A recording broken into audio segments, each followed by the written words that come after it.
I wanted to ask about the noise system that you got there that seems pretty impactful there. Players have said it's a lot different, a lot louder than the one you had before. Can you talk about what went into that? How it's helping the team. Did you have any input on it, and how you think it'll help you when you go on the road? Yeah, definitely had some input on it. That's something that, you know, is tough to recreate at times, and so we spent some time and energy and effort on the system and kind of how that would work. And obviously now, you know, kind of being able to have that entire complex kind of and all the different, mechanical, electrical things, all that we had to do, it opened up an opportunity to attack that as well. So yeah, we spent some time on that, trying to do everything we could to recreate some of those scenarios. And yeah, I would say kind of the from what we were using before to now, it's yeah, it's like going from the minor to the major leagues. I'll put it that way. So we've you know it's a huge advantage for us. It helps a lot. Um, it helps recreate, especially both as the Coliseum is ramped back up, and we've had some awesome home field advantages. Gets us ready for that, and then going on the road to some of these Big Ten venues, it's certainly been super helpful. And so yeah, no, it's pretty good. They've actually only seen it at 70% too, so it's got some real power. But it's a thing. I mean, operating in those moments and players being used to it is a real thing. Um, and the more you can recreate that stuff, the more prepared they're going to be. So now I think our guys already, especially our guys that have already played in some big road venues, the value of that versus kind of what we were using before. I mean, it's pretty apparent to everybody on the field right now. So awesome thing. Glad we did it. That turned out tremendous. Haley? Morning. We've seen the Midnight Alley drill show up on social media a couple times now. What does that drill really do for this team? And can you give us any insight on maybe how you choose players for it or when you started it, things like that? Yeah, we started it about 2.5 years ago, and we've had to adjust some of those types of drills because of kind of contact issues. Before you had old Oklahoma drill and bull in the ring, and a lot of those things that everyone did, and a lot of those things ended up getting outlawed. And so they're pretty specific on drills like that of like how you can operate them and still be safe. And so this drill works because it's guys attacking from an angle and not just head to head, which is one of the reasons they outlawed some of those other drills. And yeah, it's become a little bit of a rite of passage, I would say, in our program. Everybody does it at some point, and it's kind of it obviously creates a little bit of the arena feel. Our guys get jacked up about it. A lot of our guys wish we would do it even more than we do. Um, yeah, and the matchups we choose those as coaches. We do we try to do a good job of the guys that we want to see, some of the different matchups that we think would be intriguing or challenging for people. We've also used it as occasionally, not I can't say it's been prevalent, but if another player wants to kind of call another player out and kind of create a matchup, it kind of gives us like a vehicle to get that done, right? So if like something like that happens, or there's a little scuffle or something like that in practice, then occasionally we'll just match those guys up in Midnight Alley and let them settle it the old fashioned way. Jordan? Good morning, Coach. You've seen the transition into the mock week, and I wanted to ask, how do you kind of get the team going from, getting ready for fall camp into now we're going into a mock, kind of getting into the system of, how the season goes? Has there been any like kinks or anything that you really has to like hone in on of making that transition?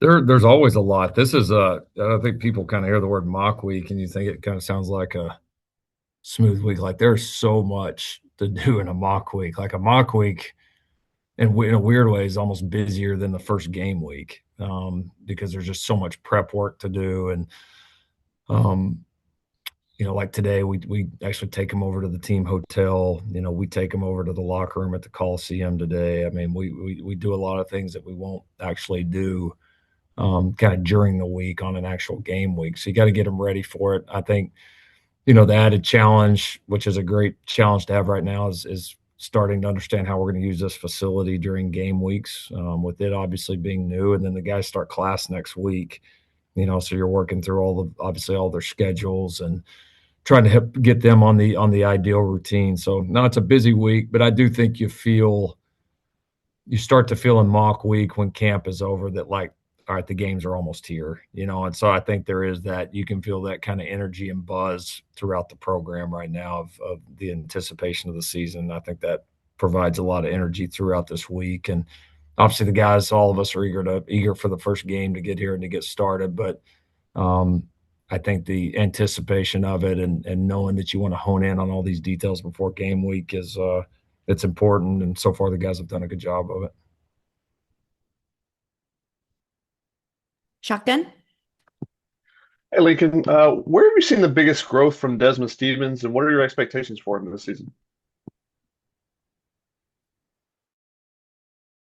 Has done a nice job of, I think one, taking some of his experiences from last year, and understanding, no matter what we're doing schematically, just how he's got to continue to improve as a player and a leader, playing all the snaps that he did last year.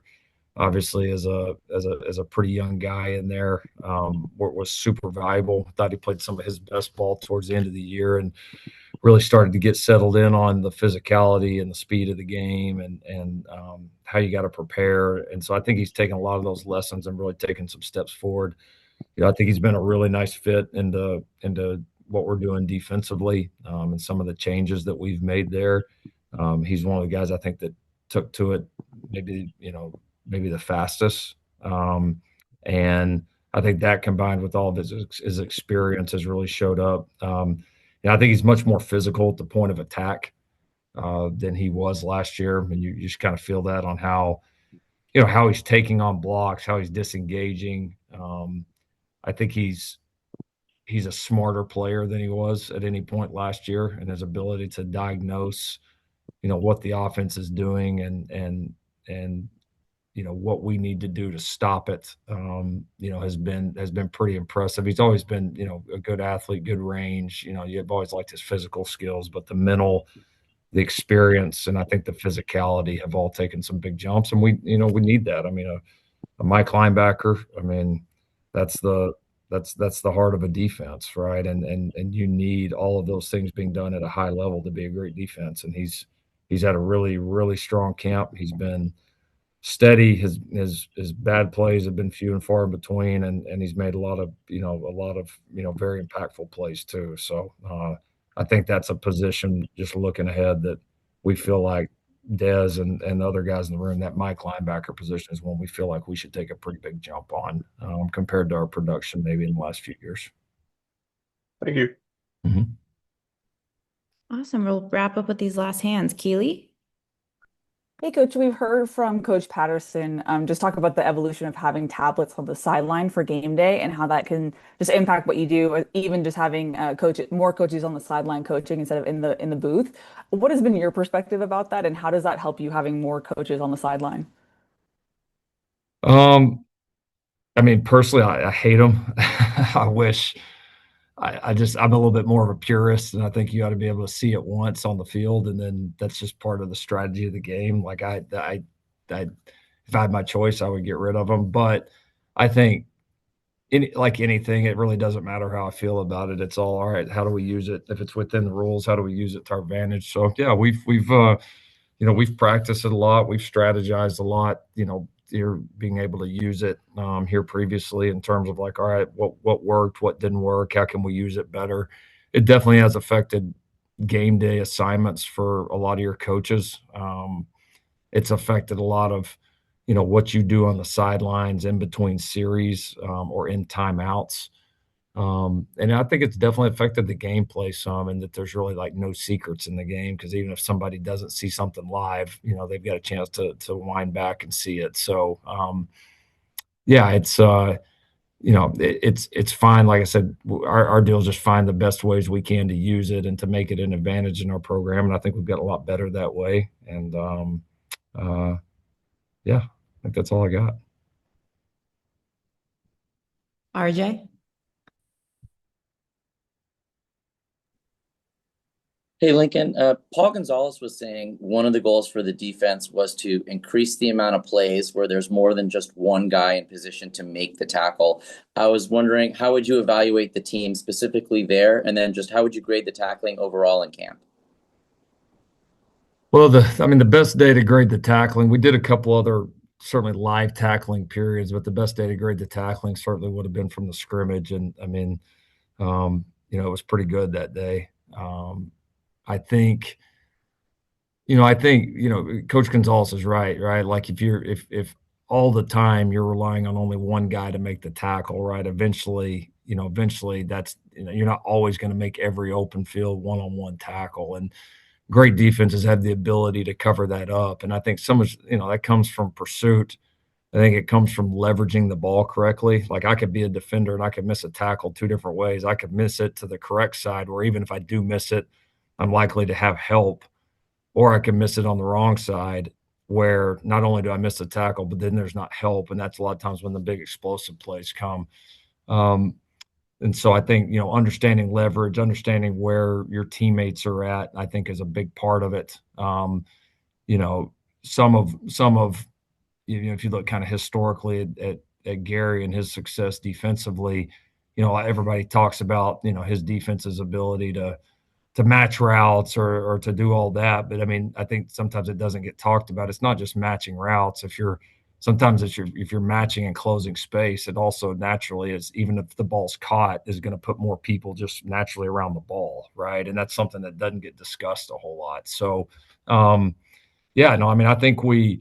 I think all of those are factors in it, but that has definitely been a big point of emphasis for us. You obviously want to be as good a tackling team as you possibly can, but that's not always just individual one-on-one tackles, and that's been the stressor that all of our defensive coaches, that's what we've been stressing to these guys constantly. And so far, again, you can only do so much live. You got to go out and do it in the games. But what I've seen in practice up to this point is I think that's something we've gotten better at. I thought it was something that one of the concepts we struggled with a little bit more on in spring, and one of the ones I feel like that has taken a big jump and we've really improved on here in fall camp. And obviously that'll be important here to start the year. Thank you. And wrap it up with Mark. Coach, you just used the word purist a minute ago, and I want to ask you this question. Did college football kind of pull a Fonzie? Have they jumped the shark? Would you ever consider bringing back a former Trojan who's played in the NFL to be part of your roster? Is that part of your moral compass, or is there a line in the sand where you just won't cross? No, I've had to learn. I think we all have. I think there's things within the rules of the game that if there's a place to have an advantage for USC, we would always look at it. Always. Whether we agree with it or not, and that is definitely something I wish wasn't happening in college football right now, and not for any individual sake, just again, for maybe overall good of the game. Anyways, long story, right? I think though, for us, it is something we're looking at. It's something we have looked at, as some of these different judges' decisions and all this have transpired across the country. There's never going to be a stone that's not going to be, that's not going to be uncovered. That's not going to be looked at, discussed. And then ultimately, at the end of the day, you got to feel like that bringing somebody in, is in the best interest of the team, right? Because addition doesn't always mean necessarily making you better. And we feel very strongly about the group that we've put together. We feel very strongly about just kind of the culture and attitude and vibe and togetherness of this team right now. And so, first and foremost, we're going to protect that. And if some point someone comes up that we feels like can add to the roster and add to the intangible part of this, then we would certainly look at it. But Now we're definitely having to, like the whole world sees right now, we're all having to pay attention because it feels like one day you wake up and hell, this rule's changed and you got to go reevaluate all this. But our people, Chad and the team, coaches, all that have done a good job monitoring it and going through any potential possibilities that could help us. Awesome. Thank you, media. And before we close, time for Conquest Command, first one of the season. Question from the front lines of the Trojan Army. Our question is from Arrogant Nation. You can follow him on X and Instagram at FightOnRusty. Coach Riley, what early impacts with this year's team have you seen as a result of opening the Bloom Football Performance Center? Oh yeah, I mean it would be pretty interesting right now to just like film a day in the life, for both the staff and the players of kind of what that's like. I mean, it's I think everything from how we meet, the ability to use our interactive walkthrough room. Certainly, I know I've talked a lot about how our players recover.